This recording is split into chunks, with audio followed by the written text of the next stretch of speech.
Hi and welcome to this edition of Out the Box. My name's Paul. Today we're going to have a look at what is in this box. This is a SonicWall TZ380. It's not going to be a big technical overview. If you want that, go on over to our YouTube channel. We've got performance reviews. We've got how-to guides, how to set up a SonicWall in 20 minutes or so and secure your network. Use those. This is about what you get in the box. So let's just jump straight in. This is the SonicWall TZ380. Like I said, you're going to get a couple of performance guides, which you may just not read. You're going to get a quick start guide. Would recommend you have a look in this. Remember, you configure the device through its web interface. By standard, it's on 192.168.168.168. And we're looking at the TZ380 model, but the wireless model is exactly the same. It supports wireless 6 and just has 2 external antennas on it. So you're going to get a DIN rail clip or mount. That's going to go on the bottom of the unit, which I'll show you in a moment, then allows you to clip it onto a DIN rail in the electrical cupboard or something like that. If you have that, you are going to get a sort of a 1.5 meter flat Ethernet cable. You're going to get your power cable here in Australia, so this is our 3-pin plug at this end, and then you're going to get your IEC connector standard at that end. Then you're going to get your power pack, IEC in here, and then we've got this 2-pin plug at this end. This is really cool, and we'll look at the unit, like I said, properly in a moment, but these are our power in. Obviously, this is a desktop unit, but sometimes you're going to put this on a rack or on a shelf, and sometimes when we move it forward to maybe get access to the Ethernet cables at the back, if we don't have a plug like this, it often can pop straight out. So this has got a fastener in it, so when we clip this into place like this, you can see that it's not going to come out, which is just another nice little feature there. Then you've got the unit itself. Metal construction, no fans, ambient cooling through the air vents on the sides. As you can see on the bottom, let's just have a little look.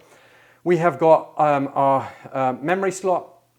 As standard, these units don't really have much memory on board for storage of logs. You'd normally offload that to the cloud, but there is an option there to upgrade this, I think, to 512 gig maximum is what it supports.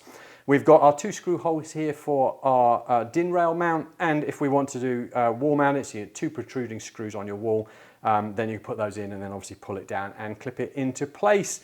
Then to the front, all right, we've got our USB-C. Again, this will support wireless dongles. There is a limited number of ones that are compatible, but if it's compatible, you could use a 4G, 5G. I'd probably recommend you use one of the other ports, set it as a WAN and use a proper router for it. You might have better results, but if you're going to use that, and it's compatible, then you'll see your signal strength indicator on over here.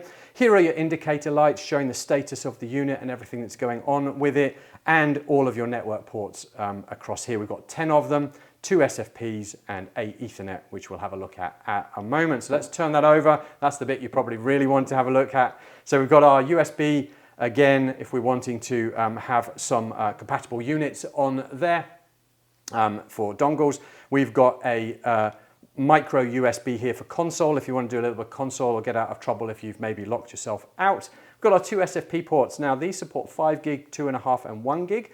So do make sure you get the right transceivers if you're wanting to set those up. Then we've got our 8 1 gig Ethernet ports. As standard, you're going to have a LAN and a WAN, but other than that, those ports can be multiple LANs, they can be segregated LANs, they can be DMZs, they can be part of a network switch, they can be multiple WANs, so we could just have 1 LAN and 7 WANs if we wanted to. So those are multiple configure options there.